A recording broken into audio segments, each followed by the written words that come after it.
конструкции неплохо сохраняются в земле, в регионах, где строили из дерева, исследователю в условном объективу приходится биться над разгадкой конструктивных особенностей того или иного строения. Бассейн реки Чипцы относится к подобным регионам. Для выявления малейших крупиц информации используются определенные приемы, позволяющие зафиксировать максимум данных, связанных с расположением различных объектов. Результаты исследования находят свое отражение в подготовленных чертежах, фиксациях, описаниях, на основе, что мы с вами перед этим видели. На основе анализа полученных данных и их интерпретации ученые получают определенные выводы и результаты, которые оформляются в доклад, статьи, монографии. К сожалению, в последние десятилетия сформировался огромный разрыв между академической наукой и обществом. Результаты исследования слабо популяризируются, практически перестала выпускаться научно-популярная литература. Частично информационная лакуна перекрывается иностранными качественными географическими проектами, National Geographic и так далее. Но широкое поле все больше занимают различные псевдонаучные популистские теории. Одним из учреждений, призванных транслировать наукообразную информацию в социуме, является музей. Он не только хранитель древности, но и своеобразный переводчик того языка, на котором они разговаривают. Историко-культурный музей-заповедник Эднокар – это один из немногих музеев, я думаю, не только в Удмуртии, но и в России, в котором процесс от археологических изысканий до представления их результатов непрерывно и взаимосвязан. Результаты раскопок находят свое отражение в выставках, лекциях, публикациях. Цель данного доклада – представить интересный метод визуализации результатов исследований для посетителей. Крайне важной темой, которой занимались совместно исследователи ИКМЗ Эднокар и Удмуртского института истории языка и литературы Российской академии наук и города Ижевск, оборонительные сооружения городища. Основа этой древней крепости, мощный мыс, создан самой природой, но древним пришлось много потрудиться, чтобы превратить его в серьезный по меркам той эпохи укрепленный пункт. А в различные этапы эволюции городища Эднокар существовало три линии обороны, которые состояли из рвов, валов, которые перегораживали площадку городища. Кроме того, склоны холма были специально подрезаны и эскарпированы. Это гигантская ступенька, которая затрудняет атакующим доступ по склону. Итак, в принципе, первые исследования проходили внутренней линии обороны.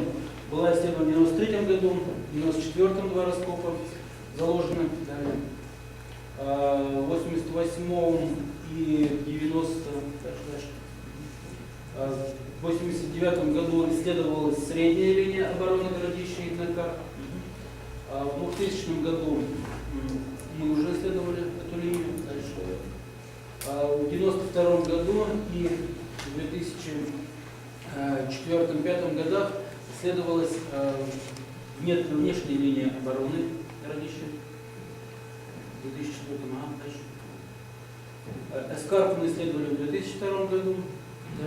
И, в принципе, последние исследования линии обороны в 2007-2009 году проводили на, опять же, внутренней линии обороны. Итак, в принципе, по трем объектам были разработаны трехмерные реконструкции.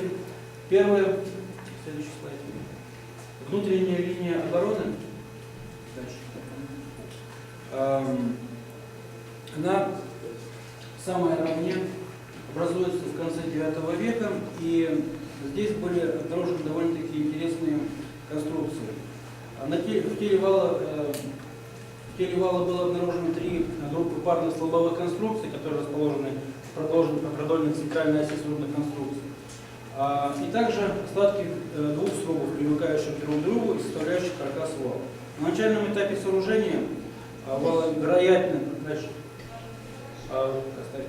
было осуществлено выжигание растительности, о чем свидетельствует расположенные под полем почвы тонкая прослойка темной золы. Первичная обработка бревен сруба, ошкуривание рукавенцов проводилась на месте, о чем свидетельствует мощный слой порова рыхлого гумуса торфообразной структуры. Подобные слои были выявлены в ходе исследования средней и внешней линии обороны городища Эднокар. Сруб рубился в облом, его ширина по линии запад-восток составляла 2,5 метра, концы бревен, составляющие восточную, вероятно, западную стенку сруба, были выпущены 50 сантиметров, перехлестывали друг друга на 25 сантиметров. Процесс сооружения вала заключался в следующем. В качестве разметки были установлены вкопанные в грунт столбы диаметром 15-20 см. Обратите внимание, вот как раз вот там, видите, как концентрическая структура внизу, да? А в центре столбовая яма, то есть это был столб.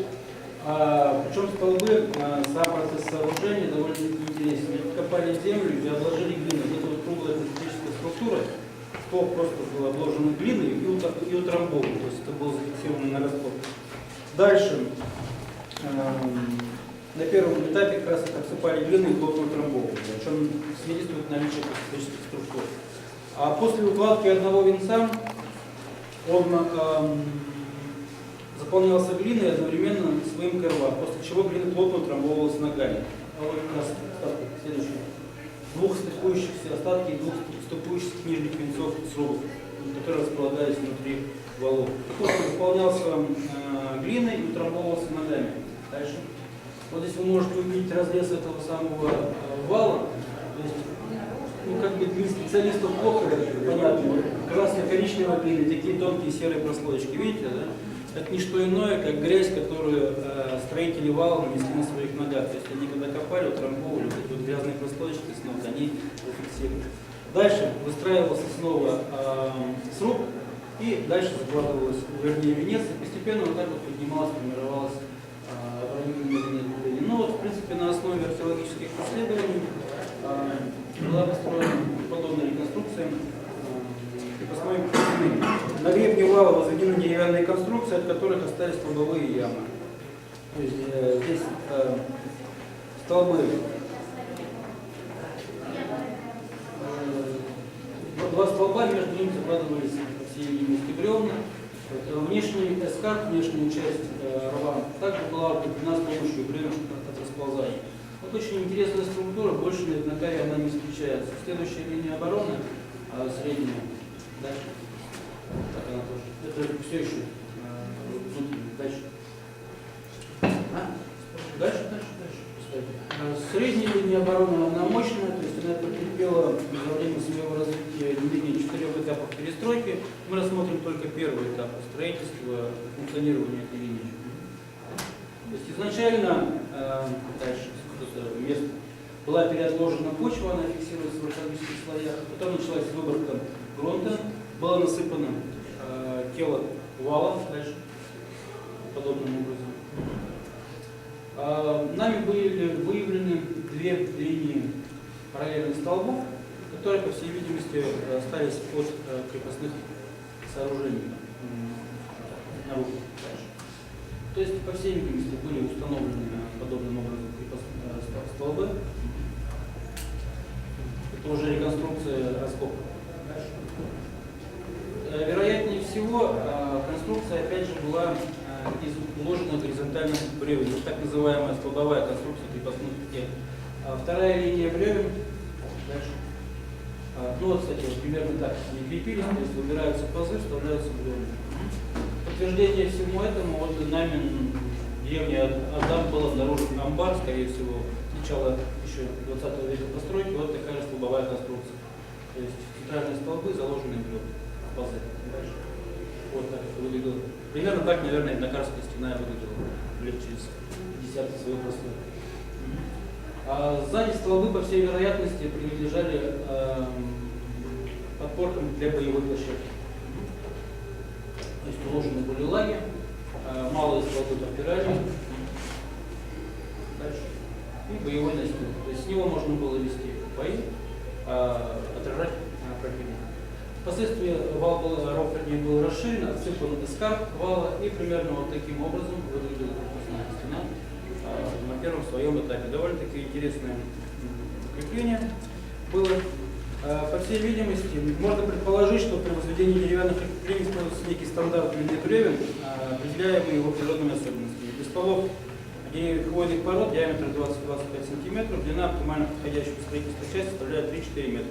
Таким образом, теоретически высота стен на среднем валу городища могла достигать 2,5-3,5 метра, а высота всех укреплений от уровня дня рва в этот период до 4-5,5 метров.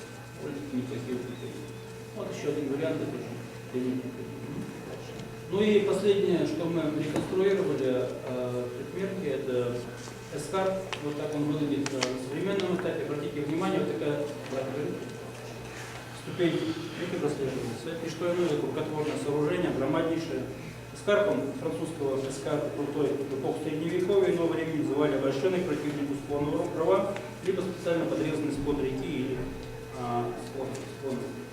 Мы в 2002 году исследовали часть этого эскарпа.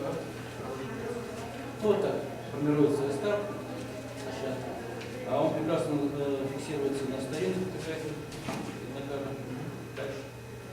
при исследовании было обнаружено, ну, собственно, следы самой подрезки и очень интересная вещь, обратите внимание, в среднем квадрате.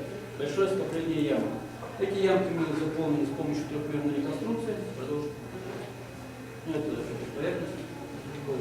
Вот мощная линия плотно установленных колев примерно диаметром 5-6 см. Мы предполагаем, что это дополнительное укрепление к эскарпу, которое на русский манер называлось частик, так называемый.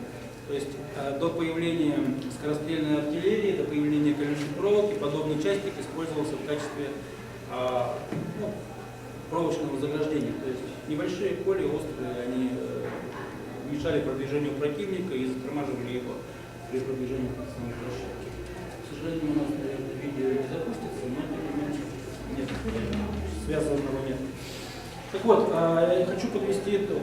Использование трехмерных реконструкций, презентация археологического наследия активно развивается в современном мире управления. На основе построенных моделей возможно создание динамических виртуальных экскурсий и воссоздание в первозданном виде археологических объектов. То есть сейчас у нас продолжается эта работа. Смысл в чем? Все эти трехмерные модели, сейчас мы их видим статичные фотографии, скажем так. В принципе, можно сделать все это в движениях, в облетках и так далее. Все эти цифровые модели у нас сейчас есть. Вот то, что Андрей показывал, графические съемки, то есть созданные цифровые модели памятников, это тоже возможности для трехмерных визуализаций. Я думаю, со временем, если музей Днакар будет продолжать существовать, то, дай Бог, мы создадим и подобные мультимедийные продукты. Спасибо за внимание. Два вопроса. Оборонительные сооружения только на Эднакаре изучены или на других памятниках тоже? В подобном масштабе, да, только на Эднакаре, то есть разрезаны валы. Копал оборонительные сооружения на Учкакаре Смирнов в 30-е годы, но данных, к сожалению, нет. Так что ни об особенностях, ни о закономерностях сказать нельзя. По большому счету нет, пока нет. То есть, сами понимаете, что это очень трудоемкие работы и как по Эднакару. Второй вопрос касается просветительской работы. Что вам стоит запустить на вашем сайте вот эти же статьи и вот эти же материалы? Для вас это не составит Для нас никакого нет труда. программистов, надо будет запустить и без проблем. Вот. На самом деле, конечно, стоит это очень много, и все полосы. Да. Потому что вот это все игрушки, собственно, моего больного разума. В данной ситуации необходим подход программный и качественных программеров, и качественных дизайнеров. У нас есть сейчас материалы, которые можно, скажем, оцифровать и создавать подобные вещи. Но это очень дорогие проекты, на самом деле. То есть, если смотреть, вот, что Царицына делает, да, то там цена вопроса $1 000 000 разработки всех этих качественных трехмерных реконструкций. Мы только пока кусочками можем хвастаться.